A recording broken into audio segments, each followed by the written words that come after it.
ទីបំផុតដើរចេះហោះខ្ញុំគឺបានមកដល់ហើយតែកាលពីក្មេងគេថាខ្ញុំចូលចិត្តមើលចិនហើយខ្ញុំតែមានក្តីសម័យគឺចង់ចេះប្រហោះដើរយទៅចង់ចេះប្រើយុទ្ធសិលអាដើរនេះខ្ញុំទិញពីចិនដែរទេហើយដឹកតាម DOSB នេះគឺជាដើរយើងអូចាប់អត់ឥឡូវដាក់ចោលសិនshit បងបើហ្នឹងបញ្ហាផ្សេងទេឥឡូវម្ដងទៀតចឹងដំបូងយើងចុចអានេះ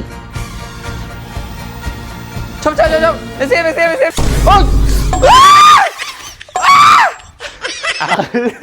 ខ្ញុំទៅតេស្តនៅខាងក្រៅម្ដងអូខេចាឥឡូវនេះគឺយើងមកដល់កណ្ដាលវាលហើយអានេះដាវរបស់យើងហើយដើម្បីកុំឲ្យវាហោះឥឡូវខ្ញុំចងខ្សែនេះខ្សែអត់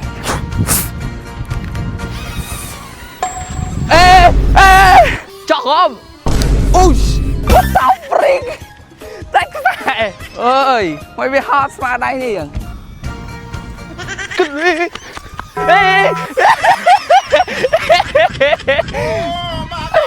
តាមដល់ទៀតចុះខំអូខេចុះខំហ្នឹងនេះសៀមវាសាល់ម្ដងឡើងលើចុះខំ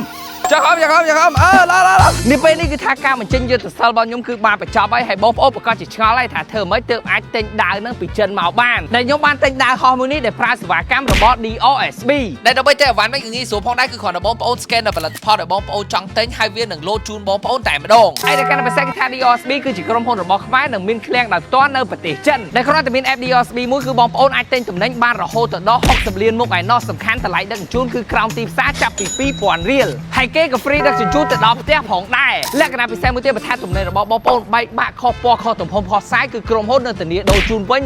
100% លើប៉ុណ្ណឹងទៅទៀតគឺថា DOSB គឺមានសាខាជាច្រើនទូទាំងប្រទេសដើម្បីឲ្យបងប្អូនងាយស្រួលក្នុងការទៅយកអីវ៉ាន់ដែលសម្រាប់ព័ត៌មានបន្ថែមគឺបងប្អូនអាចទៅស្វែងរកបាននៅ Facebook Page DOSB ដៃ2